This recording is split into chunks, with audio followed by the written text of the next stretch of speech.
First of all, you will need your malfunctioning controller. You will also need a Q-tip or something that can absorb liquids. Then most importantly, you will need some isopropyl alcohol, which is available at any pharmacy. Do not use W40 or any other lubrication as it may break your controller. Extract your battery from your controller to prevent a short circuit. Open your isopropyl and dip your Q-tip in it.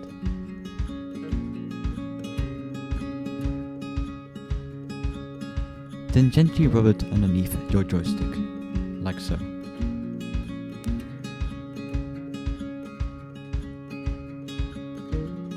Move around so that it may get everywhere. Then dry the extra isopropyl off and let your controller rest for 5 minutes.